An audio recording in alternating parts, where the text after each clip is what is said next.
வசனத்தை நாம் ஆராய்ந்து பார்க்கிற ஒரு காரியமாக இருக்கிறது. சரி, ஒரு வசனத்தை நாம் வாசிக்கலாம். அப்போஸ்தலர் எழுதின புஸ்தகம் 13வது அதிகாரம் 22வது வசனத்தை நாம் வாசிக்கலாம். இதோடு சேர்ந்து தான் நமக்கு அந்த வார்த்தைகள் வரப்போகிறது. வாசிக்கலாம். அப்போஸ்தலர் 13:22. பின்பு அவர் அவனை தள்ளி தாவீதை அவர்கள் ராஜாவாக ஏற்படுத்தி ஈசாவின் குமாரனாகிய தாவீதை என் இருதயத்திற்கு ஏற்றவனாக கண்டேன், எனக்கு சித்தமானவைகளை எல்லாம் அவன் செய்வான் என்று அவனை குறித்து சாட்சியும் கொடுத்தார். ஹல்லேலூயா. அப்ப ஆண்டவர் ஒரு வார்த்தையை சொல்றாரு, தாவீதின் இருதயத்திற்கு ஏற்றவனாக கண்டேன். ஆண்டவர் சில வேளைகளில் சிலரை கூப்பிடுறாரு, சிலரை பெயர் சொல்லி கூப்பிடுறாரு. சிலரோட ஒரு பார்த்தீங்கன்னா கிதியோனை பார்த்தேன்னு சொல்றாங்க பராக்கிரமசாலிங்கிறாரு. அப்போ ஆண்டவருடைய பார்வையில் சில மனிதர்களுடைய நிலைப்பாடுகள் இதில் வேதத்தில் தெரிகிறது. இப்போ தாவீதை குறித்து ஒரு ஆண்டவர் சொல்லுகிறார், தாவீது என் இருதயத்திற்கு ஏற்றவனாக. அது அப்படியே நம்ம சொல்லுங்க, நம்ம பேரை சொல்லி நம்மளை ஆண்டவர் இருதயத்திற்கு ஏற்றவனாக கண்டேன் என்று சொல்லுவாரா? ஆமே, சொன்னாதான் மேலே போக முடியுங்க, இல்லைன்னா போக முடியாது. அப்ப சொல்லணும் என்று சொன்னால் அதுக்கு பின்னாடி ஒரு வசனம் இருக்கு. என்ன சொல்லியிருக்காது? எனக்கு சித்தமானவைகளை எல்லாம் அவன் செய்வான் என்று அவனை குறித்து சாட்சி கொடுத்தார். அப்போ ஆண்டவருக்கு நான் பிரியமா இருக்கிறேன்னு சொன்னா என்ன செஞ்சிருக்கணுமாங்க? சித்தமானவின்னு சொல்லலையே அவரு. அங்க வாங்க, அவருக்கு எது சித்தமோ அதை தான் செய்ய முடியும். இப்ப தாவீது தன்னுடைய வசதிக்காக செய்யவில்லை. சவுல் தன்னுடைய வசதிக்கான காரியத்தை செயல்படும் பொழுது அவனுடைய வாழ்க்கையில தோல்வி உண்டானது. ஆனால் இருதயத்திற்கு ஏற்ற ஆண்டவருடைய சித்தத்தை செய்கிற தாவீதுடைய வாழ்க்கையில ஒரு மேன்மை உண்டானது. நாம் செய்கிற காரியங்கள் தேவ சித்தத்தின்படி இருக்கிறதா அல்லது தேவனுடைய சித்தம் இல்லாத ஒரு காரியத்திற்குள்ளாக இருக்கிறதா அப்படிங்கிறத கொஞ்சம் யோசிச்சு பார்க்கிறது நல்லதான காரியம். அதே சங்கீதம் 51 16 17 வசனங்களை வாசிக்கும் பொழுது எப்படி தாவீது ஆண்டவருடைய சித்தத்தை செய்தான் என்று சொல்லி பார்க்கும் பொழுது இந்த வசனம் நமக்கு சில காரியங்களை விளக்கி சொல்லுது. வாசிக்கலாம். பலியை நீர் விரும்புகிறது இல்லை, விரும்பினால் செலுத்துவேன். நீங்க பலியை விரும்புகிறது இல்லை. அப்ப தேவ இருதயத்துல எது இருக்குதுன்னு அவனுக்கு என்ன செய்யுங்க? தெரிந்திருக்கிறதுனால சொல்றான், ஆண்டவரே நீங்க பலியை விரும்புகிறது இல்ல, விரும்பினால் செலுத்துவேன். தகன பலியும் உமக்கு பிரியமானது அல்ல, தேவனுக்கு ஏற்கும் பலிகள் நொறுங்குண்ட ஆவிதான். தேவனே நொறுங்குண்டதும் நறுங்குண்டதுமான இருதயத்தை. அப்போ எது தேவனுக்கு பிரியம்? அப்ப பலியை விரும்பலங்கிறாங்க. அப்ப சவுலுடைய வாழ்க்கையில பார்க்கும் பொழுது பலி செலுத்துவதற்காக தீட்டான காரியங்களை தேவ சமூகத்தில் கொண்டு வந்தான். அது பலி செலுத்ததான். அப்போ அவன் என்ன நினைக்கிறான்? ஆண்டவர் பலியை விரும்புறான்னு நினைச்சான். ஆனா தாவீதுடைய வாழ்க்கையில சொல்லுகிறான், ஆண்டவரே நீர் பலியை விரும்புகிறது அல்ல, நீ நொறுங்குண்ட ஆவியை தான் விரும்புகிறீர். ஆண்டவரே எனக்கு அப்படிப்பட்ட ஒரு இருதயத்தை எனக்கு தாரும் என்று சொல்லி தாவீது கேட்கிறான் பாருங்க. இதுதான் ஆண்டவருடைய சித்தமானவைகள் எல்லாம் அவன் செய்கிற காரியங்கள். அப்ப தேவன் என்ன நினைக்கிறாரு அப்படிங்கிறத நம்ம என்ன செய்யணுங்க?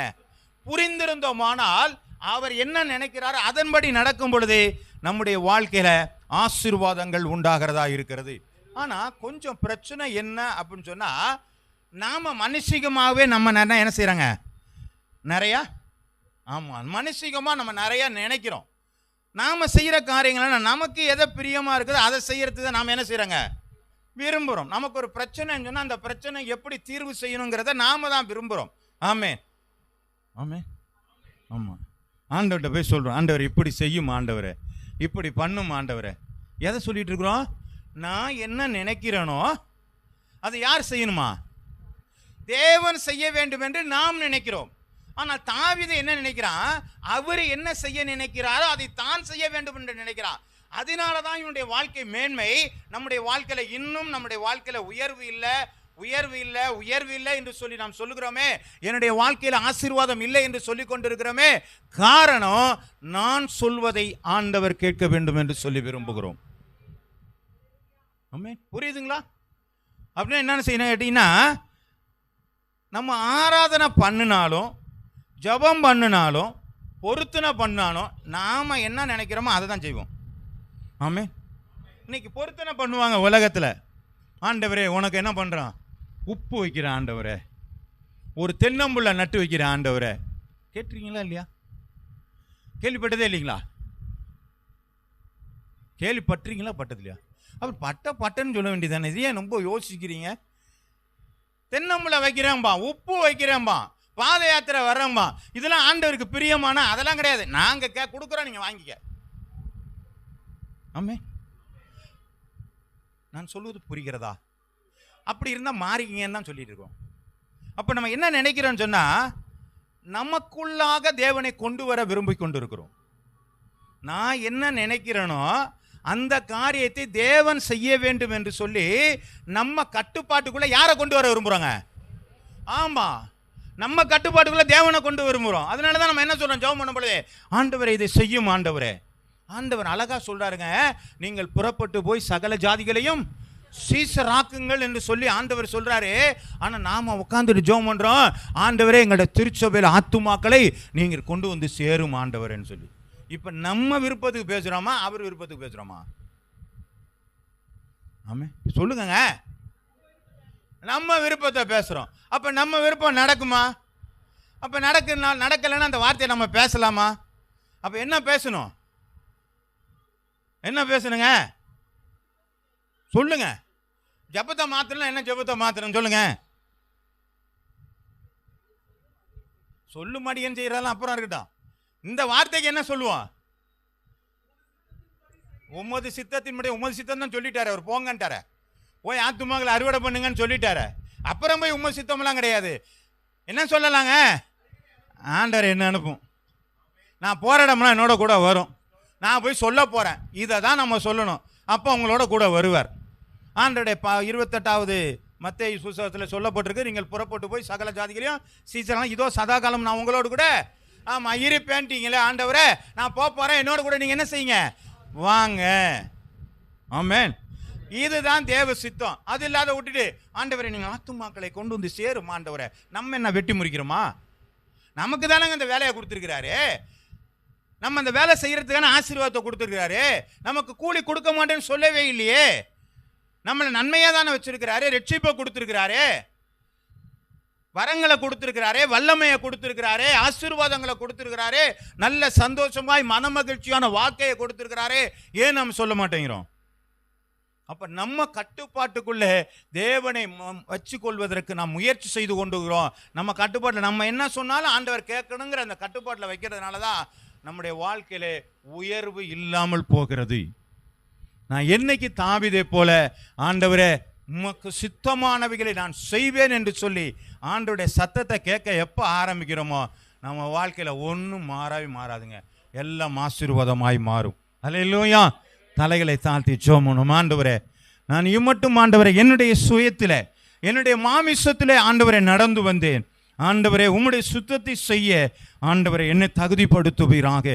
ஆண்டவரே என்னுடைய கட்டுப்பாட்டில் நீர் அல்ல ஆண்டவரே, உம்முடைய அடிமையாக உம்முடைய கட்டுப்பாட்டிலே ஆண்டவரே என்னை நீர் வைத்திருக்கும்படியாக ஆண்டவரை ஒப்புக் கொடுக்கிறோம். ஆண்டவரே எங்களை ஆசீர்வதியும் பொறுப்பெடுத்துக் கொள்ளும். இப்ப இயேசுவின் நாமத்தில் ஜெபிக்கிறேன் நல்ல பிதாவே, ஆமென்.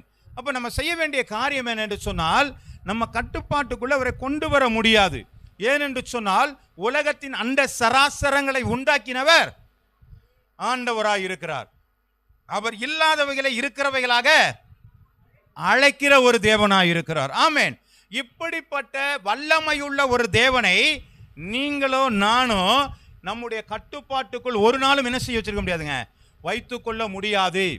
ஆனால் அவர் நம்ம என்ன செய்கிறாரோ அதை செய்யும் பொழுது நம்மளோடு கூட வருகிற ஒரு தேவனாய் இருக்கிறார். ஹல்லேலூயா.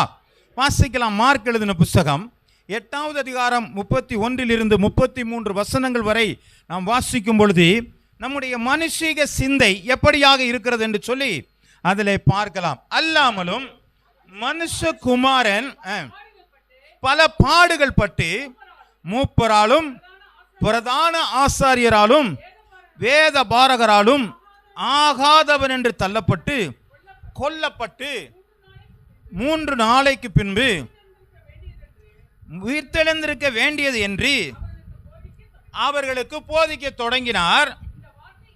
இந்த வார்த்தையை அவர் தாராளமாய் சொன்னார்.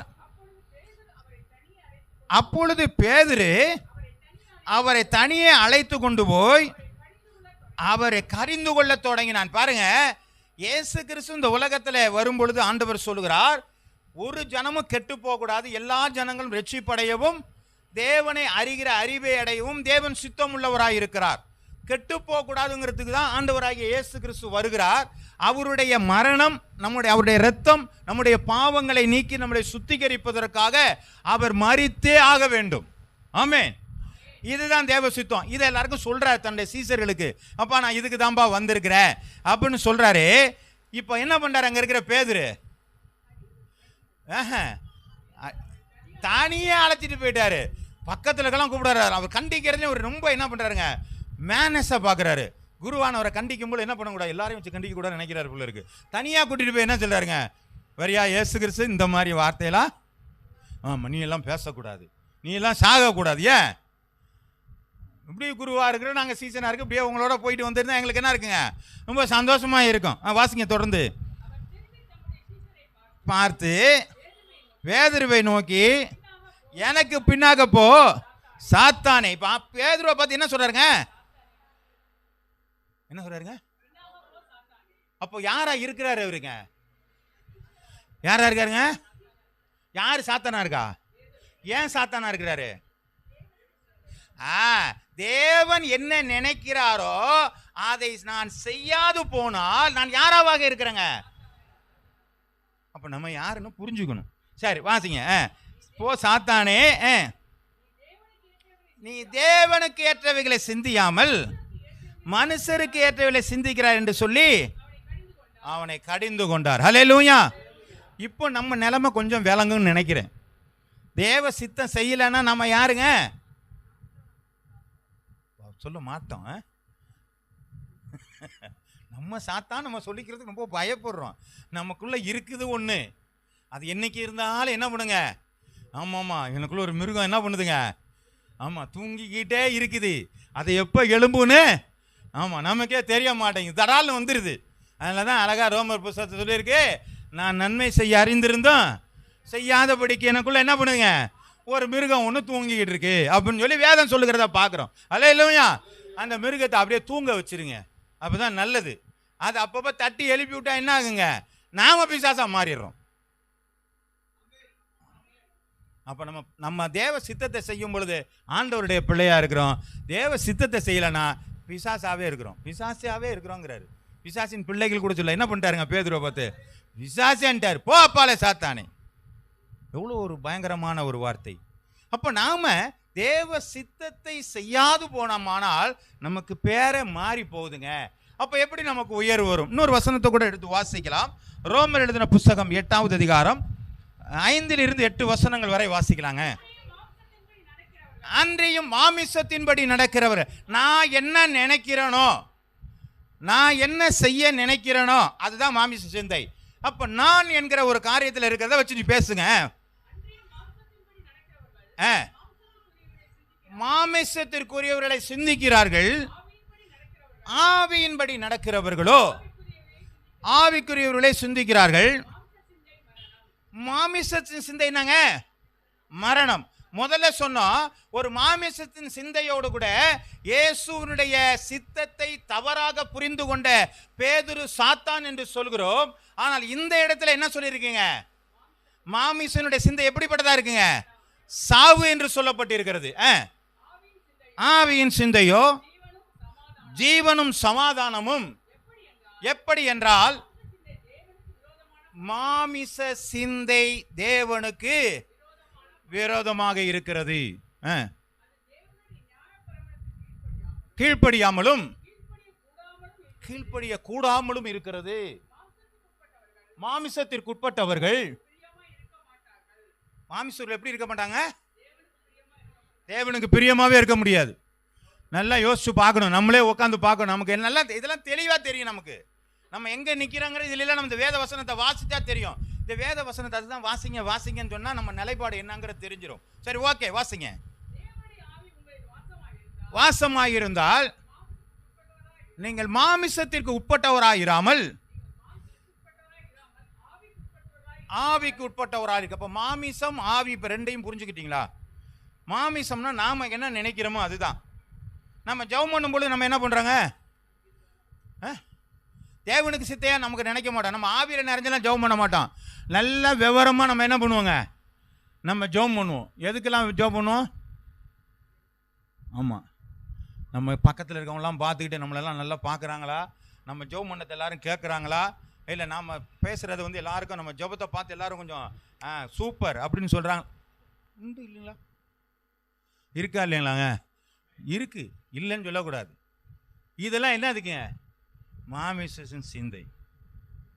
நம்ம ஆண்டவரை பார்த்து நம்ம பாட்டுக்கு நம்ம ஆவியில் நிறைஞ்ச ஆண்டவர்கிட்ட நேராக பார்த்து பேசிகிட்டு இருக்கிறத வந்து யாரும் பொருட்படுத்த வேண்டாம். அந்த சிந்தை இருக்கணும். நம்ம எப்பொழுது எது செஞ்சாலும், அது ஆராதனையாக இருந்தாலும், பாடல் பாடும்போது கூட நம்ம என்ன நினைக்கிறாங்க? நல்லா பாடுறேனா, நீ நல்லா பாடலன்னா என்ன ஆண்டவர் கேட்க மாட்டேன்னு சொன்னார்? அதெல்லாம் கிடையாது, பாடணும், அவ்வளோதான். நம்ம பாடும்போது கூட என்ன பண்ணுறாங்க? ரொம்ப யோசிக்கிறோம். நம்ம பாடின பக்கத்தில் இருக்க ஏதாவது குரல் ஒரு மாதிரியா இருக்கணும், குரலை பற்றியெல்லாம் கேட்கல. காக்கைக்கும் தன் குஞ்சு, ஆமாம், பொன் குஞ்சு தான். ஆண்டவருக்கு நீங்கள் எப்பொழுதுமே அவரு புள்ள தான். அதனால் நீங்கள் பாடுறதெல்லாம் குறைக்காதீங்க, நல்லா சத்தமாகவே பாடுங்க. ஆண்டவர் எல்லாத்தையும் நம்மளுக்குள்ள என்ன செய்கிறாருங்க? எதிர்பார்த்து கொண்டு இருக்கிறார். அப்போ நம்ம என்ன செய்கிறோம்? பாடல்களில் நம்ம பெருமை இருக்குதான்னு பார்க்குறோம், ஜபங்களில் பெருமையாக இருக்கான்னு பார்க்குறோம், ஆராதனையில் பெருமையாக இருக்கான்னு பார்க்குறோம். எல்லாவற்றிலும் நம்ம பெருமை பெருமை பெருமை நமக்கு ஏதாவது உண்டாகுதான்னு தான் பார்த்துருக்கோம். இதுதாங்க மாமிச சிந்தை. பேதுரு அதுதான் பார்த்தாரு. ரோமரில் தான் சொல்லியிருக்கு, மாமிச சிந்தை மரணம் என்று சொல்லப்பட்டிருக்கிறது. முதல்ல சொல்லப்பட்ட வார்த்தை அது பிசாசு என்று சொல்லப்பட்டிருக்கிறது. வாசிக்கலாம். மத்தேயு எழுதின புஸ்தகம் 19வது அதிகாரம் 27வது வசனம். இது எல்லாரும் எதிர்பார்க்கிற ஒரு காரியம். வாசிங்க. அப்பொழுது பேதுரு அவரை நோக்கி, இதோ நாங்கள் எல்லாவற்றையும் விட்டு உன்னை பின்பற்றினோமே, எங்களுக்கு என்ன கிடைக்கும்? எதிர்பார்ப்புல என்ன இருக்குங்க? கத்தட்ட வரும்போது என்னங்க ஒருத்தர் ஒன்றும் பேச மாட்டேங்கிறீங்க? கடவுள்கிட்ட வரும்போது என்ன கேட்பேன்? எதிர்பார்த்துட்டு வர்றாங்க, எதையாவது கிடைக்குமா, எதையாவது கிடைக்குமா? அப்படி யாரு பாப்பா? அப்படி யாரு பாப்பா? மாமிசம் இல்லைன்னா கொஞ்சம் கொஞ்சம் ஹார்டாக இருக்கட்டுமே. பேதுருவை பார்த்து ஒருத்தர் கேட்டார் ஆலயத்தின் வாசல்ல, ஏதாவது இருக்கா? பிச்சை. ஆமாம், பிச்சை கேட்குற மாதிரி நம்ம என்ன பண்ணுறாங்க? ஏதாவது கிடைக்குமா ஆண்டவரே? ஆண்டவர்கிட்ட வந்திருக்கிறேன், சர்ச்சுக்கு வந்திருக்கிறேன், நல்லா ஜெபம் பண்ணுவேன் ஆண்டவரே, நல்லா உபவாசம்லாம் இருப்பேன் ஆண்டவரே, ஏதாவது கிடைக்குமா? எப்படி இருக்காங்க சொல்லுங்க. நல்லா நல்லா சத்தமாக சொன்னா என்னங்க? ஆமாம், பிச்சை கேட்டுட்டு இருக்கிறோம். ஆனால் ஆண்டவர் என்ன தெரியுமா சொல்றாருங்க? மேஜையில் இருக்க அப்பம், அப்போ அவர் பிள்ளையம்மானா மேலே இருக்க டேபிளில் தாங்க நம்மளை வச்சு கொடுக்குறாரு. நம்ம பிச்சைக்காரங்களாக நின்றுட்டு காரணம் என்னங்க? நீங்கள் மாமிசத்தில் இருந்தீங்கன்னா பிச்சைக்காரங்களாக தான் நின்றுட்டு இருக்கணும். ஐயா ஏதாவது கிடைக்குமா? அது கொடுக்க மாட்டாரா? இதை செய்ய மாட்டாரா? ஆண்டவர் என்னை வாழ்வழிக்க மாட்டீங்களா? உங்கள் பிச்சைக்காரத்தனமே வேண்டாம். ஆண்டவர் சொல்றாரு, மேஜையில் இருக்கிற அப்பம் பிள்ளைகளுக்கு, நாய்க்கெல்லாம் போகிறது கிடையாது. அந்தம்மா அதோட ரொம்ப மோசமாக போச்சு. கீழே சிந்துறத நாய் திங்குமேங்கிறது, அதுதான் அந்த அம்மாவோட நிலை. ஆனால் நம்ம நிலைமை அப்படி இல்லைங்க. நீங்களும் நானும் யாராக இருக்கிறாங்க? தேவனுடைய பிள்ளைகளாக இருக்கிறோம். அவருடைய சித்தத்தை செய்கிறவர்களா இருக்கும் பொழுது நமக்கு எங்கெங்க இருக்கு சாப்பாடு? டேபிள்லே இருக்குது. நம்ம ஒன்றும் அப்படியெல்லாம் உங்களை வீக்கெல்லாம் விடலை. நமக்கு எல்லாத்தையும் முதலாவது தேவனுடைய ராஜ்யத்தையும் அவர் நீதியும் தேடுங்கள். இப்போ எல்லாம் அவை உங்களுக்கு கூட கொடுக்கப்படுனா அதிகமாக கொடுக்கறதில்ல. நீ தேடிக்கிட்டு இருக்க முடியாது, உங்களோட வந்து சேர்ந்துக்கும். அதுதான் சொல்லப்பட்டிருக்கிறது. கர்த்தருடைய நாமம் மகிமைப்படுவதாக. வாசிக்கலாம் இன்னொரு வசனத்தை கூட. எபேசியர்களுக்கு புஸ்தகம் 2வது அதிகாரம் 1-2 வசனங்களை வாசியுங்கள்.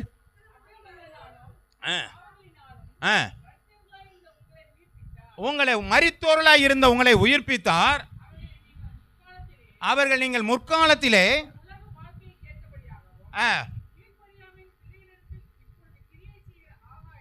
ஆ ஆ நடந்து கொண்டீர்கள். இப்போ 3ஆம் வசனம் சொல்றீங்க, அவர்களுக்குள்ளே நாம் எல்லோரும் முற்காலத்திலே நம்மித மாமிச இச்சன்படியே நடந்து நமது மாமிசமும் மனதும் விரும்பினவரை செய்து சுபாவத்திலே மற்றவர்களைப் போல கோவாக்கினையின் பிள்ளைகளாக இருந்தோம். அல்லேலூயா, அல்லேலூயா. இப்போ மாமிசத்தின் பிள்ளை எங்க போயிட்டாங்களாங்க? ஆமா, நரகாங்கிறது கன்ஃபார்ம். ஆமே, என்னங்க இன்னும் ஏன் இப்படி வசனத்தில் இப்படி சொல்கிறீங்களே? முதல்ல கேட்டால் பிசாசுன்றீங்க, அப்புறம் கேட்டால் என்ன சொன்னீங்க? அப்புறம் என்னங்க சொன்னா? மரணம்னு சொன்னோம். அப்புறம் என்ன சொன்னீங்க? ஆமாம், சாத்தான்னு சொன்னோம். கோபாக்கின பிள்ளைன்னு சொல்லியாச்சு. நான் சொல்லலை, இது எல்லாம் பைபிளில் தான் எழுதியிருக்கு. ஆமேன், ஆமேன். அப்போ நம்ம எங்கேயோ போகக்கூடாதுங்கிற இடத்துக்கு போயிட்டோம்னா இந்த இதெல்லாம் நமக்கு பிரச்சனை வந்து சேர்த்துக்கிட்டே இருக்குது. அல்லேலூயா, அல்லேலூயா. போர்டில் இந்த சிகரெட் பிடிக்கிற பாக்கெட்டில் போட்டிருக்கு, சிகரெட் ஸ்மோக்கிங் இன்ஜூர்ஸ் டு ஹெல்த். திருப்பி வச்சுட்டு வாங்கிக்கிறாங்க. புரியுதுங்களா? அதே மாதிரி கூடியே கெடுக்கும். நீங்கள் என்னதான் எழுதி போட்டாலும் அதை நீங்கள் அப்படியே வச்சுக்கன்னு சொல்லிட்டு செய்கிறவன் என்ன பண்ணுறாங்க? அவன் மாமிசத்தின்படி செய்கிறதுனால அது அவனுக்கே கேடு உண்டாக்குறது. அப்போ நம்ம பைபிளை வாசித்து நம்மளும் பேசாமே இருந்துட்டு திருப்பி வச்சுக்கிட்டு அதே காரியத்தை செஞ்சோம்னா நமக்கும் கேடு உண்டாகிறது. ஆமே. அப்போ நம்ம அதுலேருந்து தப்பிக்கணுங்கிறதுக்காண்டி தான் இந்த வசனமெல்லாம் நம்ம பார்த்து தெரிஞ்சுக்கிட்டோம்னா இந்த இடத்துக்கு போகக்கூடாதுன்னு தெரியும். அல்லேலூயா. நம்ம ரோட்டில் போய் பார்க்கும்பொழுது சொல்லுவாங்க ஆபத்தான வளைவு. அப்புறம் என்ன சொல்லுவாங்க? அதில் என்ன போட்டிருக்கு பார்த்தீங்களா? விபத்து பகுதி. அங்கே ஒன்றும் விபத்து நடந்தால் ஆனால் விபத்து நடந்துக்கிட்டே இருக்குன்னு போட்டிருப்பாங்க. அப்போ அந்த இடத்துல எதுக்கு போட்டிருக்காங்க? அது எதுக்குங்க போட்டிருக்கிறாங்க? எச்சரிக்கையாக போகணுன்னு தான். அது விபத்து பகுதி, ஆபத்தான வளைவு, குறுகிய பாலம், 40 கிலோமீட்டருக்கு மேலே போகாத, 120 போனால் அங்கெல்லாம் எங்கேயாவது மோதிக்கிட்டு சுழுந்துருவேன் அப்படின்னா எல்லாம் பண்ணுறாங்க. நிறையா கார்சன்ஸ் கொடுப்பாங்க. இப்போ நம்ம வாசிக்கிற வசனம்லாம் நமக்கு என்னங்க இருக்குது? இதெல்லாம் எச்சரிப்பு. அப்போ இதுலாம் நம்ம என்ன பண்ணணுங்க? தாண்டணும். ஓ இதெல்லாம் இருக்குதா? ஓ அப்போ நம்ம மாறிக்கணும். அப்போ ஓட்டுறவன் எல்லாம் பார்த்துட்டு ஆபத்தான பகுதியில் அங்கே நிறுத்திட்டு போயிடுவானா? வண்டியை போயிடுவாங்களாங்க? விபத்து பகுதினா அப்படியே திருப்பிட்டு வந்துடுவானா? இது விபத்து பகுதியாக இருக்குது, இனி அந்த பக்கம்லாம் போகக்கூடாதுன்னு சொல்லிட்டு திருப்பிட்டு வந்துடுவானா? என்ன பண்ணுவாங்க? கேர்ஃபுல்லாக போவாங்க. இதுதாங்க நம்ம பண்ணணும். நம்முடைய வேத வசனம் நமக்கு சொல்லும் பொழுது, இது நம்மளோட பேசும் பொழுது, ஓ இந்த வழியில் நம்ம கேர் எடுத்து போகணும் போல இருக்கு, ஜாக்கிரதையாக போகணும் போல இருக்குன்னு நாம் சரியாக போனோம்னா நம்முடைய வாழ்க்கையில் மாற்றங்கள் உண்டாகும். அல்லேலூயா. வாசிக்கலாம். 2 தீமோத்தேயு எழுதின புஸ்தகம் 2வது அதிகாரம் 4வது வசனம். 2 தீமோத்தேயு எழுதின புஸ்தகம் 2வது அதிகாரம் 4வது வசனம். தண்டில் சேவகம் பண்ணுகிற எவனும் தன்னை சேவகம் எழுதி கொண்டவனுக்கு ஏற்றவனாய் இருக்கும்படிக்கு பிழைப்புக்கு அடுத்த அலுவலகளில் சிக்கிக் கொள்ள மாட்டான். அல்லேலூயா. அப்போ என்ன வசனம் புரியுதா உங்களுக்கு? திரும்ப ஒரு வாட்டி வாசிக்கலாமா? தண்டில் சேவகம் பண்ணுகிற எவனும், ஒருத்தர்கிட்ட தண்டில் சேவகம் பண்ணால் ஒரு ஆளுகிட்ட நான் என்ன பண்ணேன்? ஒரு வேலைக்கு, கூலி வேலைக்கு, ஏதோ ஒரு வேலைக்கு நான் என்ன பண்ணிட்டேன்? அப்பாயின்மெண்ட் ஆயிடுச்சு. அப்போ தண்டில் சேவகம் பண்ணுகிற எவனும் தன்னை யாருக்கிட்ட அப்பாயின்மெண்ட் பண்ணிட்டாங்களோ அவங்களுக்கு ஏற்றவனோ தான் நடக்கணும். பிழைப்புக்கு அடுத்த அலுவலை சிக்கி கொண்ட மாட்டான் அப்படி போட்டு தெரியுதுங்களா? அப்போ நான் பாஸ்டராக இருக்கிறேன் அப்படின்னு சொன்னால் நான் இதை தாண்டி என்ன செய்யக்கூடாதுங்க?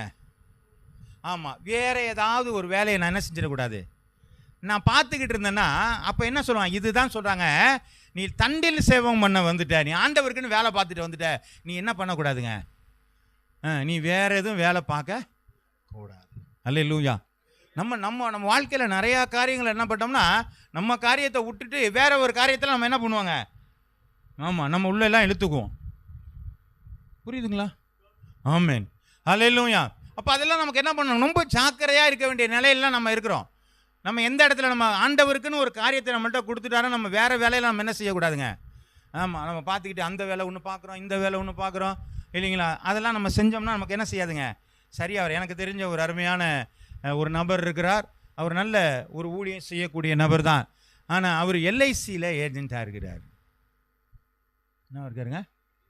ஆமாம், எல்ஐசியில் ஏஜெண்ட்டாக இருக்கிறார். அவரை கண்டாலே என்ன பண்ணுங்க? ஆமாம், கொஞ்சம் பயம் இருக்கும். சுவிசேஷம் சொல்ல வராரா இல்லை நமக்கு என்ன பண்ணுறாங்க, ஒரு ஆமாம் ஒரு எல்ஐசியை போட வர்றாரானா தெரியவே தெரியாது. அது மாதிரி நம்ம என்ன செய்யக்கூடாதுங்க. ஆமாம், பயப்படுவாங்க தெரியுங்களா எல்ஐசி ஏஜென்ட். இந்த அது ஒன்று, இந்த ஆமையை ஒன்று, இந்த ஒரு ஆள் 8 பேரை பிடிச்சி கொடுங்க அப்படிங்கிறதெல்லாம் பார்த்தா என்ன பண்ணுவாங்க, அந்த வார்த்தையை சொன்னாலும் என்ன பண்ணுவாங்க, அப்பா நீ ஒன்றும் வேணாம் ஆளை விட்டுருப்பான்ட்டுருவாங்க. இதெல்லாம் என்ன காரணம், நமக்கு என்ன வேலை கொடுத்துருவோம் அந்த வேலையோட நிப்பாட்டிட்டு போயிடணும். அதுதான் நல்லது. அது அடுத்து போய் நம்ம மாட்டிக்கிட்டு எங்கேயாவது போய் நின்றுட்டு என்ன செய்யக்கூடாதுங்க. அதுதான் சொல்கிறாங்க, நீங்கள் ஆண்டவருடைய பிள்ளைகளாக இருந்தீங்கன்னா அந்த வேலையை பார்த்துட்டு பேசாமல் இருங்க. அதை விட்டுட்டு நீங்கள் வேறு இதெல்லாம் என்ன செஞ்சிடாதீங்க. சோத்திரம் உண்டாவதாக. வாசிக்கலாம். மத்திய எழுதின புஸ்தகம் 6வது அதிகாரம் 24வது வசனம். 2 எஜமான்களுக்கு ஊழியம் செய்ய ஒருவனாலும் கூடாது. இதுவும் நம்ம வாசித்து தெரிஞ்ச பகுதி தான். 2 எஜமானுக்கு என்ன செய்ய முடியாதுங்க. ஆமாம், 2 பேருக்கு வேலை செஞ்சோம்னா ஒருத்தனை என்ன பண்ணணுமா, வாசிங்க. ஒருத்தனை பகைத்து மற்றவனை சிநேகிப்பான், அல்லது ஒருவனை பற்றி கொண்டு மற்றவனை அசட்டை பண்ணுவான். தேவனுக்கும் உலக பொருளுக்கும் உங்களால் கூடாதுன்ட்டாரு, முடியாதுப்பான்ட்டாரு. நான் உலகத்தோடும் இருப்பேன், கர்த்தருடைய பிள்ளையா இருப்பேன்னா முடியாதுங்கிறார். அல்லேலூயா, அல்லேலூயா. நான் உலக பிரகாரமாக நான் எல்லா வேலையும் நான் செய்வேங்க. நான் சீரியல்லாம் பார்ப்பேன் இல்லைங்களா, திருவிழாவுக்கெல்லாம் போவேன், நாடகமெல்லாம் பார்ப்பேன், எல்லாம் பார்ப்பேன். ஆராதனையிலையும் பங்குகள் வேணும்னு சொன்னால் நீங்கள் யாரையோ ஒரு ஆளை நீங்கள் என்ன பண்ணுறீங்க, குறைவாக்கிட்டீங்கன்னு அர்த்தம். அப்போ நம்ம என்ன பண்ண, 2 பேருக்கு வேலை செய்ய முடியாது. எதையா ஒன்று விட்டுருங்க. நீங்கள் ஆவிக்குரிய பிள்ளைலாம் ஆவிக்குரிய பிள்ளைகளாக இருந்துருங்க இல்லைங்களா. அல்லேலூயா. அதில் இன்னொரு வசனம் கூட நம்ம வாசிக்கலாம். அதில் வாசிக்கலாம். 1 கொரிந்தியர் 15ஆம் அதிகாரம் 19ஆம் வசனம். 1 கொரிந்தியர். இம்மைக்கு மாத்திரம் நாம் கிறிஸ்துவின் மேல் நம்பிக்கை உள்ளவர்களாக இருந்தால் எல்லா மனுஷர்களை மார்க்கிலும் இம்மைக்காக மாத்திரம். இம்மைனா எதுங்க, இந்த உலகம். இப்போ இந்த உலக வாழ்க்கைக்காக மட்டும் நம்ம இயேசுவை கிட்ட இருந்தோம்னா நம்ம எப்படிப்பட்டவங்களா இருக்கிறாங்க. எல்லா மனுஷரை பார்க்கல நம்ம எப்படி இருக்காங்க, ஐயோ பாவமே அப்படின்றவாங்களாம். ஏன், நீங்கள் உலகத்துக்காக தான் இயேசு நினச்சிக்கிறீங்க. இல்லை, நமக்கு நித்தியத்துக்காக தான் ஆண்டவராக இயேசு கிறிஸ்து வந்தார். நீங்கள் அதில் இருந்தீங்கன்னா தான் உங்களுக்கு மகிழ்ச்சி. நீ இந்த உலகத்தில், அவனுக்கு இந்த உலகத்தில் இருக்க மனுஷன் அதை தான் தேடுறான். ஆண்டவர் என்னை ஆசீர்வாதமாக இருக்கும், எனக்கு அந்த இதை கொடுங்க, இதை கொடுங்க, அதை செய்யுங்க, இதை செய்யுங்கன்னு சொல்லி உலக பொருள்கள் மேல் ஆசையாக இருக்க அவன் பிரியப்படும் பொழுது அவன் உலகத்துக்குரியவர்களாக இருக்கிறார். உலகத்தை குறித்து அவர்கள் சிந்திக்கிறார்கள். இவர்களை பார்க்க வேதம் சொல்லுகிறது பரிதாபப்பட வேண்டிய நிலையில் இருக்கிறார்கள் என்று சொல்லி. அல்லேலூயா, அல்லேலூயா. வாசிக்கலாம். 1 ராஜாக்கள் எழுதின புஸ்தகம் 18வது அதிகாரம் 21வது வசனத்தில், அப்பொழுது எலியா சகல ஜனத்தண்டங்களே வந்து நீங்கள் எந்த மட்டும் 2 நினைவுகளினாலே. அப்போ நமக்கு 2 நினைவுகள் இருந்தால் நம்முடைய வாழ்க்கை எப்படி இருக்குங்க.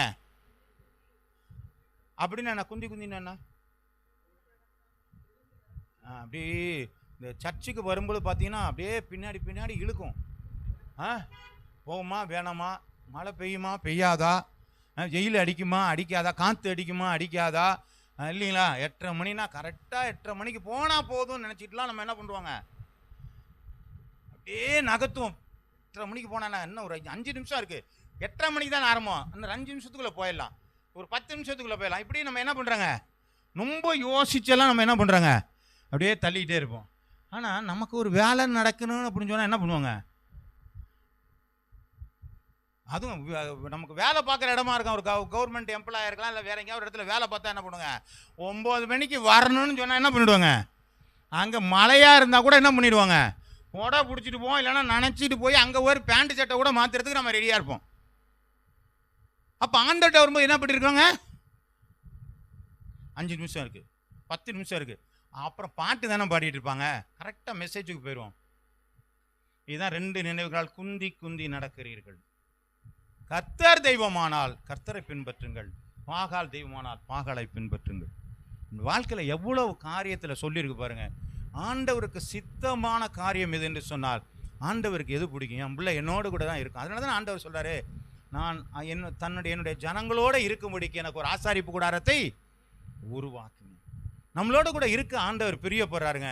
ஆனால் நம்ம என்ன பண்ணுறாங்க, மனுஷிகமாக நம்ம ஆண்டவரை விட்டு தூர போய் கொண்டு இருக்கிறோம். அதை பார்த்தா ஆண்டவர் சொல்கிறார், பிசாசுன்னு சொல்கிறாரு, மரணங்கிறாரு, பரிதவிக்கிறவர்களாக இருக்கிறாங்கிறாரு, கோபாக்கனையுடைய பிள்ளைகளாக இருக்கிறோம் என்று சொல்லி நம்மளை ஆண்டவர் ஒரு எச்சரிப்புக்குள்ளாக நடத்துகிறார். கர்த்தருடைய நாமம் மகிமைப்படுவதாக. ஹல்லேலூயா, ஹல்லேலூயா. கர்த்தருடைய நாமம் மகிமைப்படுவதாக. கர்த்தர் உங்களை யாவரையும் ஆசீர்வதிப்பாராக. ஹல்லேலூயா, ஹல்லேலூயா. இயேசுவே உமக்கு நாங்கள் நன்றி செலுத்துகிறோம். சரி, ரைட், சோத்திரம்.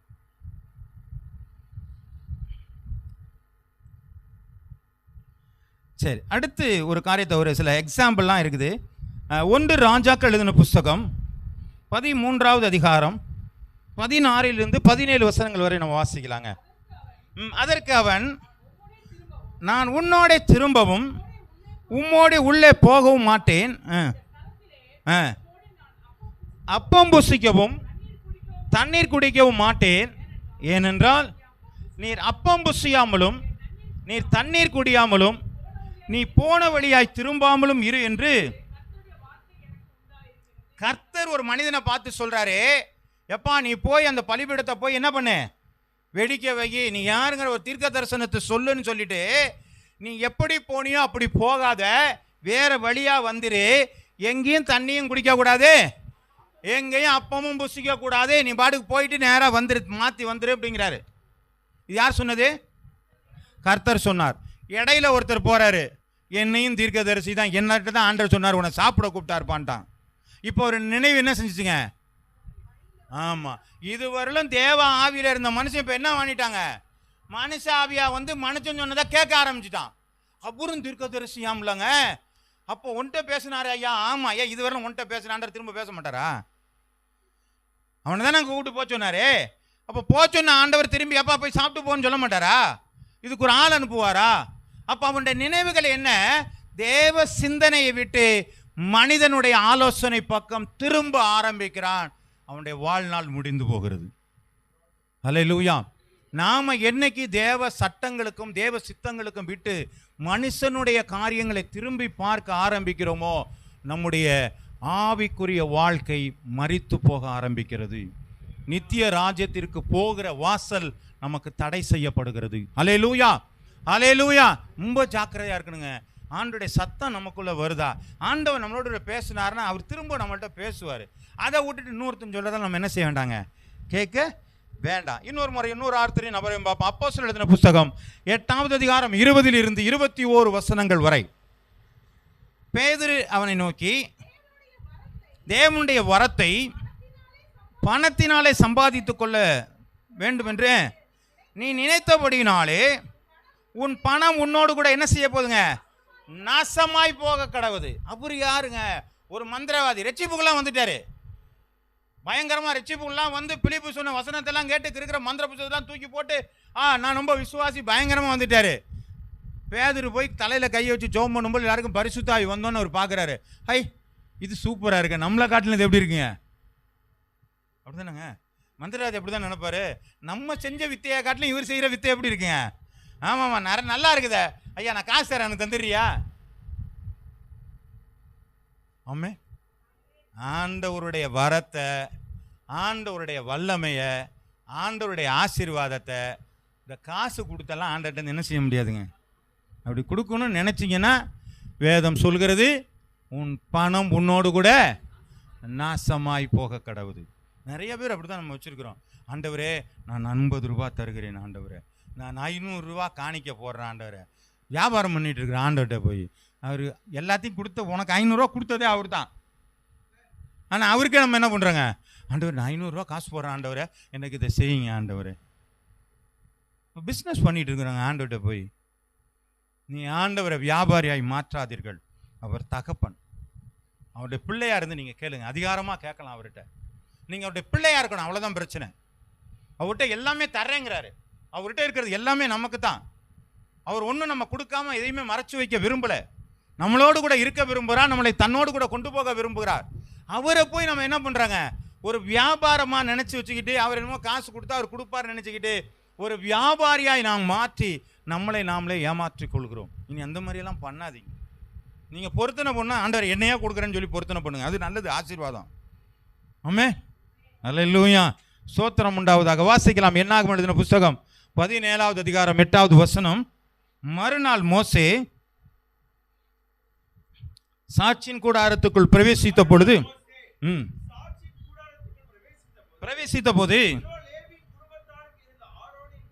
ஆரோனின் கோல் துளிர்த்தது. அது துளிர் விட்டு பூ பூத்து என்ன கொடுத்ததுங்க? துளிர் வந்துச்சான், பூ பூத்துச்சான், வாதுமை அது காயில எப்படின்னு வந்துருச்சுங்க. இதெல்லாம் எத்தனை நாள்ல? ஒரு ராத்திரிக்குள்ளே வந்துருச்சு. துளுத்து பூ பூத்து வாதுமை பழத்தையா கொடுத்துருச்சான். அது எதுக்கு அப்படி கொடுத்துச்சு சொல்லுங்க?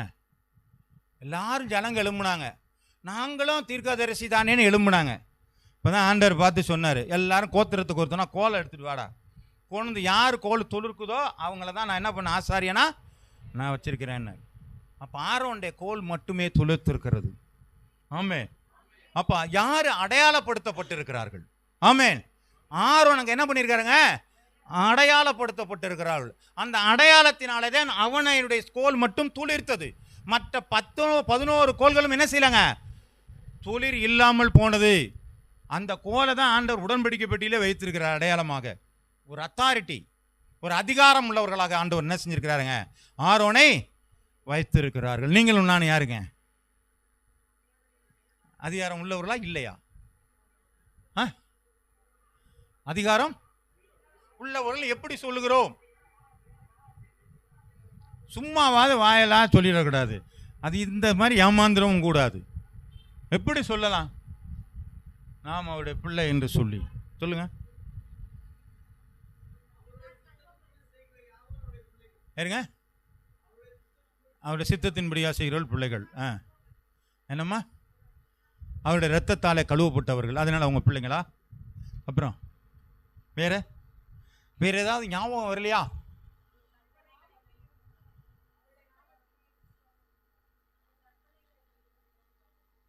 ஒன்று 12 யோவான் 1:12 அவருடைய நாமத்தின் மேல் விசுவாசம் உள்ளவர்களாக அவரை ஏற்றுக்கொண்டவர்கள் எத்தனை பேர்களோ அத்தனை பேர்களும் தேவனுடைய பிள்ளைகளாகும்படிக்கு. ஆமேன்.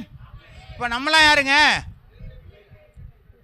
சத்தம் கம்மியாக இருக்கு. நான் தான் சொல்ல மாட்டோமாங்க.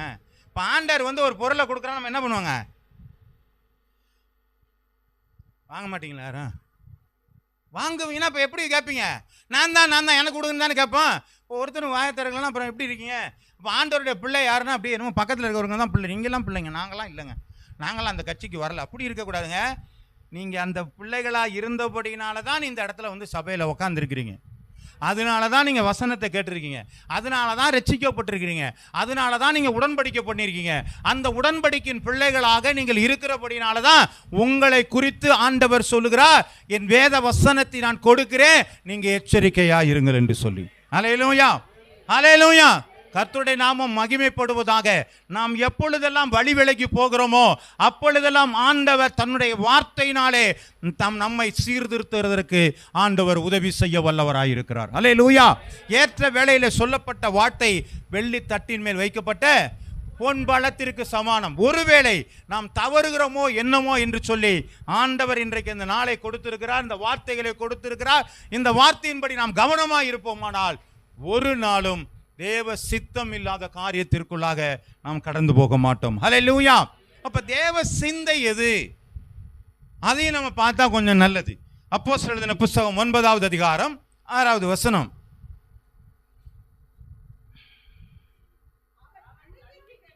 அவன் நடுங்கி திகைத்து, ஆண்டவரே நான் என்ன செய்ய சித்தமாய் இருக்கிறீர்? போதுமானது. பவுல் அப்போஸ்தலனை ஆண்டவர் பிடிக்கிறாரே, அவன் இதுவரையிலும் கிறிஸ்தவர்களை கொண்டு போய் சிறைச்சாலையில் அடித்து கொடுமைப்படுத்துகிற ஒரு மனுஷனாய், தீவிர யூதனாய் அவன் இருந்ததை பார்க்கிறோம். அல்லேலூயா. ஆண்டவருடைய சித்தம் இந்த மனிதன் மூலமாக சுவிசேஷம் அறிவிக்கப்பட வேண்டும் என்று சொல்லி அப்போ பவுலை பிடிச்சிட்டாரு. பவுலை பிடிச்சோன்னே வெளிச்சம் வந்துச்சு, கண்ணு தெரியாமல் போச்சு. இப்போ ஒரு ஆண்டவர் இருக்கிறார். ஆண்டவரே நீர் யார்? கேட்குறாரு. அவர் தெரிஞ்சுக்க விரும்புகிறார். யார் நீங்கள்? கண்ணு தெரியாமல் ஒரு பெரிய வெளிச்சத்துக்குள்ளே யார் நீங்கன்னாரு. ஆண்டவர் கூலாக சொல்லிட்டாரு, நீ துன்பப்படுத்துகிற ஏசு நான் தான். சொன்னோன்னே அடுத்த நிமிஷம் அவர் என்ன சொன்னாருங்க? நான் என்ன செய்ய சித்தமாக இருக்கிறேன். இது தாங்க வரணும். நான் என்ன செய்யணும் ஆண்டவரை சொல்லுங்க. காலம்பரை எந்திரிச்சு இன்னைக்கு நான் என்ன செய்யணும் ஆண்டவரை சொல்லுங்க. ஆண்டவரை உங்களுடைய காரியங்கள்லாம் காலம்பரை ஆண்டவர்கிட்ட சொல்லுங்க. இந்த காரியத்தில் நான் செய்ய போகிறேன், எந்தெந்த காரியம் நான் செய்யணும்னு நினைக்கிறீங்க எல்லாம் சரியாக இருந்தால் செய்ய விடுங்க, இல்லைனா மாற்றிருங்கன்னு சொல்லி ஆண்டவர்கிட்ட கொஞ்சம் நேரம் பேசலாமல் பேசக்கூடாதாங்க? நேரம் இல்லை. இதெல்லாம் யார்கிட்ட சொல்கிறது? நீங்கள் பேசி பழகி பாருங்கள். காலம்ல இருந்தோன்னு ஆண்டவரை எங்களுக்கு கொடுத்த ஜீவனுக்காக ஸ்தோத்திரம்னு சொல்லிட்டு இன்னைக்கு என்னென்ன செய்ய போயிடலோ காலம்பரை நீங்கள் மனப்பாடமாக ஒப்புவிச்சு பழகுங்க. ஆண்டவர் நான் இந்த காரியத்தை செய்ய போகிறேன்.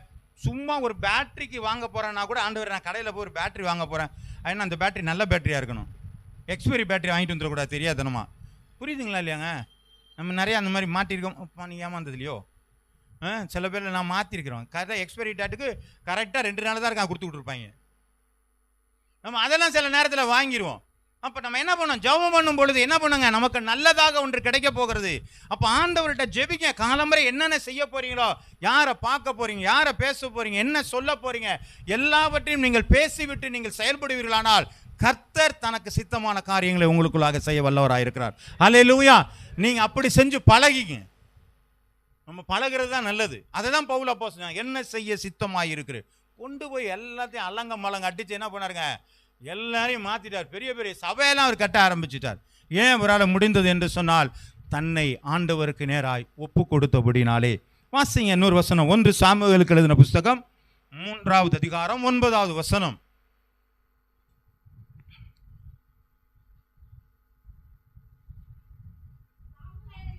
சாமுவேலை நோக்கி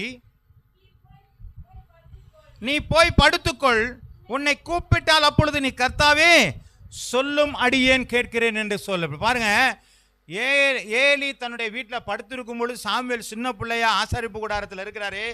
சாமுவேலன்னு சொல்லி கூப்பிட்டோன்னே நேராக போய் ஏலிகிட்ட போய் கேட்குறாரு, என்ன கூப்பிட்டீங்களா? இல்லை. திரும்ப கூப்பிட்டீங்களா? இல்லை. 3 முறை கூப்பிட்டு இப்போ புரிஞ்சுக்கிட்டாரு ஆண்டவர் கூப்பிட்றாருன்னு சொல்லி. ஏலிகிட்ட என்ன பண்ணாருங்க? சாமுவேலுக்கு ஒரு நல்ல பழக்கத்தை சொல்லி கொடுத்தாரு. நீ இனிமே கூப்பிட்டாருன்னா என்ன சொல்லுப்பா? சொல்லும் அடியேன் கேட்கிறேன் என்று சொல்லி ஆண்டவர்கிட்ட சொல்லுப்பா, உனக்கு சொல்லி தருவார்னாரு. அப்படியே அவன் சொன்னான். ஆண்டவர் அவனுக்கு காரியங்களை சொல்லி கொடுத்தார். அல்லேலூயா. ஏலியினுடைய குடும்பத்திலே தான் செய்ய போகிற காரியத்தை சாமுவேலுக்கு சிறு பிள்ளையாக இருக்கும் பொழுதே ஒரு தீர்க்கதரிசியான ஒரு வார்த்தையை அவனுக்கு சொல்லி கொடுத்தார். காரணம், சொல்லும் அடியேன் கேட்கிறேன். நீங்கள் ஜெபம் பண்ண கூட அதை கேட்டு பாருங்க. ஜெபம்னாலே அதுதான், சொல்லும் அடியேன் கேட்கறது தான் ஜெபம். நம்ம பண்ணுறதெல்லாம் விண்ணப்பம். ஆனால் நமக்கு ஜெபத்துக்கும் விண்ணப்பத்துக்கும் நமக்கு என்ன செய்யலைங்க? வித்தியாசம் தெரியல இல்லைங்களா? நீங்கள் எல்லாவற்றையும் சோத்திரத்தோடு கூடிய ஜெபத்தினாலும் வேண்டுதல்னாலும் தேவனுக்கு தெரியப்படுது. அப்போ ஜெபம்னா என்ன, வேண்டுதல் என்ன? இப்போ நம்ம அதை பார்க்க மாட்டோம். ஆனால் சொல்லிவிடுறோம். டமால்னு சொல்லிவிட்டு என்ன பண்ணுறோம்? ஆண்டவரே ஜெபத்தினாலும் வேண்டுதல் தெரியப்படுதுன்னு சொன்னீங்களே ஆண்டவர், இந்த காரியத்தை உங்களுக்கு நான் சொல்லுகிறேன். ஜெபம்ங்கிறது வேறு.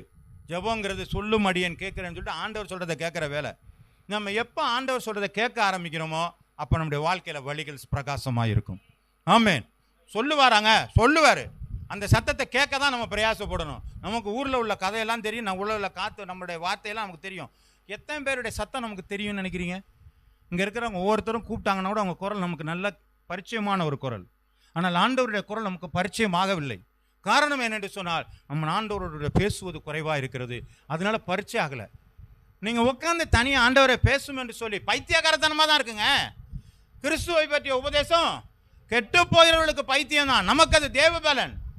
நீங்கள் பைத்தியகாரத்தனமாக தனியாக உட்காந்து ஆண்டவரை சொல்லுங்க, ஆண்டவரை பேசுங்க, ஆண்டவரை பேசுங்கன்னு சொல்லி பாருங்க, உங்களோட கூட ஆண்டவர் பேச உள்ளவராக இருக்கிறார். அவர் சொல்லியும் செய்யாது இருக்கிற தேவன் அல்ல. ஆமென்.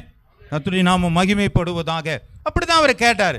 ஆனால் சொல்கிறோம் பாருங்க, அவர் நம்ம நினைக்கிறோம் நம்ம சொன்ன இதெல்லாம் மாற்றிடுவார், இதெல்லாம் செஞ்சிருவாருன்னு நினைக்கிறோம்.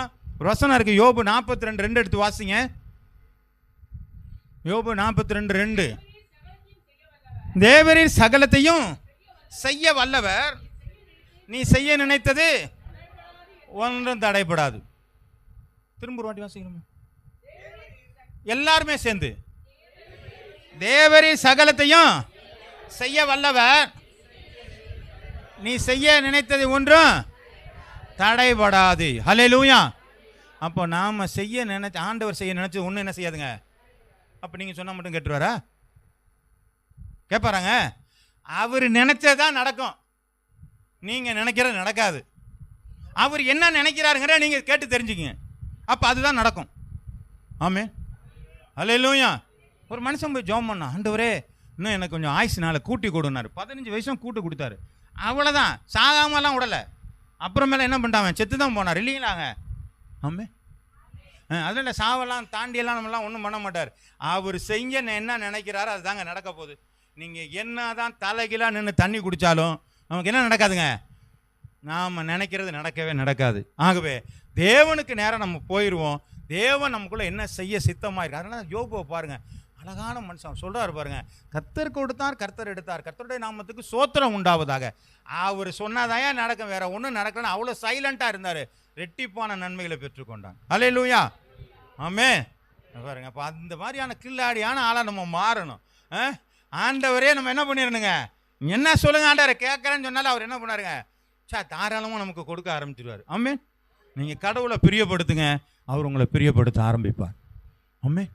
சொல்ல மாட்டேங்கிறீங்களாங்க. நீங்கள் ஆண்டவரை எவ்வளோக்கெவ்வளோ பிரியப்படுத்துறீங்களோ அவர் அவ்வளோக்கெவ்வளோ உங்களை பிரியப்படுத்துவார், உங்களை ஆசீர்வதிப்பார், ஆனந்தமாக உங்களை பார்த்து கொள்வார். ஹல்லேலூயா. வாசிக்கலாம். ஆதியாகமம் எழுதின புத்தகம், அது வேண்டாம், எபிரேயருக்கு எழுதின புத்தகம் 12வது அதிகாரம் 24, 25 வாசிக்கலாம்.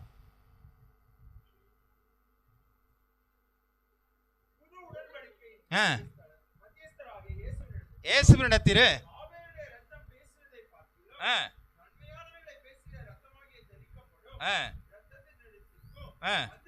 வந்து சேர்ந்தீர்களே, பேசுகிறவர்களுக்கு நீங்கள் ஆண்டவருக்கு நீங்கள் செவி கொடுக்க மாட்டோம் என்று விலகாதபடி எச்சரிக்கையாயிருங்கள். ஏனெனில் பூமியிலே பேசினவருக்கு செவி கொடுக்க மாட்டேன் என்று விலகினவர்கள் தப்பி போகாமல் இருக்க பரலோகத்தில் எப்படி தப்பிப்போம்? அப்ப அவர் சொல்றது நம்ம கேட்காம போனா எஸ்கேப்பு முடியாது, தப்புவிக்கவே முடியாது. எங்களுக்காக நீங்கள் வேண்டிக் கொள்ளுங்கள்னு சொல்லி சப்ஸ்டியூட் எல்லாம் வைக்க முடியாது. ஏனென்று சொன்னால் ஒரே கர்த்தர், என்ன என்று வேறு தேவனே இல்லை என்று அவர் சொல்லியிருக்கிறார். யாரையும் சப்ஸ்டியூட் பண்ண நோ ரெக்கமெண்டேஷன். அவை யாரும் முடிச்சுக்கிட்டலாம் நம்ம என்ன செய்ய முடியாதுங்க, போக முடியாது. சொன்னவர் சொல்றதான் கேட்டு நம்ம போகணும். வாசிக்கலாம். ரோமர் 8:14. தேவனுடைய ஆவியினாலே நடத்தப்படுகிறவர்கள், மேலும் எவர்கள்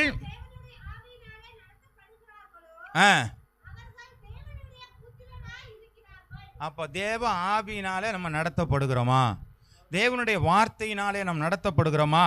ஒரு வசனம் வாசிக்கலாம். 1 யோவான் 2:3 கூட வாசிக்கலாம். அவருடைய கற்பனைகளை நாம் கை கொள்ளுகிறோமானால்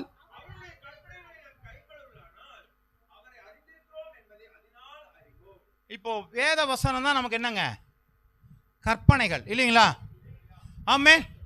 ஒத்துக்கிறீங்களா? ஆமென். இந்த வேத வசனம் தான் கற்பனைகள். இப்போ இந்த கற்பனைகளை நாம் கை கொள்ளுகிறவர்களானால் அவரை நாம் என்ன பண்ணியிருக்கலாங்க, அறிந்திருக்கலாம். அப்போ அவருடைய கேரக்டர் எப்படி, அவருடைய குணாதிசயங்கள் எப்படி, அவருடைய பழக்க வழக்கம் எப்படி, அவர் எப்படி கோபப்படுவார், எதில் அன்பாக இருப்பார், எப்போ வருவார், எதை பேசுவார், இதெல்லாம் எங்கெங்க இருக்குங்க? எல்லாம் வேத புத்தகத்திலாம் இருக்குது. இதை நாம் புரிஞ்சிக்காம, இதை நாம் படிக்காம தேவனை அறிய முடியாது. அப்படி தேவனை அறிய முடியாதுன்னு சொன்னால் நாம் தேவனுடைய வார்த்தையை கேட்க மாட்டோம். தேவனுடைய வார்த்தையை கேட்க மாட்டோம் என்று சொன்னால் நான் பிசாசின் பிள்ளைகளாக மாறிவிடுகிறோம். அல்லேலூயா. திரும்ப திரும்ப கொடுக்கிற வார்த்தை என்னன்னு சொன்னால் வேதத்தை வாசியுங்கள், வேதத்தை வாசியுங்கள், வேத வாக்கியங்களை வாசியுங்கள். இதை தான் திரும்ப திரும்ப சொல்வதற்கான ஒரே ஒரு காரணம், நீங்கள் தேவனை புரிந்து கொள்ளாமல் தேவனிடத்தில் இருக்கிற காரியங்கள் ஒன்றையும் நம்மளால் பெற்றுக்கொள்ள முடியாது. அல்லேலூயா. ரொம்ப பாரமான காரியமும் இல்லை. நமக்கு ஆசீர்வாதத்தை லகுவாக கொடுக்கறதுக்காக இருக்கிறார். நான் சொன்னபடி மட்டும் நீங்கள் கேளுங்கப்பா, போதுமானதுன்னு தான் சொல்லி ஆண்டவர் கேட்கிறார். அல்லேலூயா. அல்லேலூயா. எல்லாத்தையும் அவர் நமக்காக செஞ்சு முடிச்சுட்டாருங்க. ஆமே. சிலுவையில் என்ன சொன்னாருங்க, முடிந்தது. நமக்கு செய்ய வேண்டிய காரியம் பூரா என்ன பண்ணாருங்க, எல்லாம் முடிந்தது. பார்த்தீங்க 1ஆம் அதிகாரத்தில் ஆதியாகமத்தில் 6 நாளைக்கு அப்புறம் கடைசி என்ன சொன்னாருங்க? கடைசி வார்த்தை 2 வார்த்தை வாசிங்களேன். 1ஆம் அதிகாரம்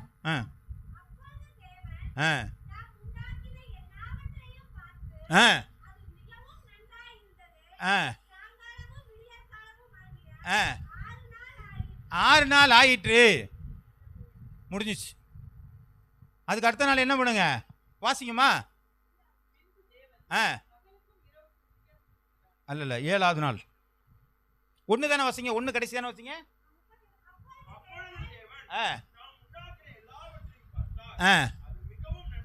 அதான் வாசிச்சிங்க.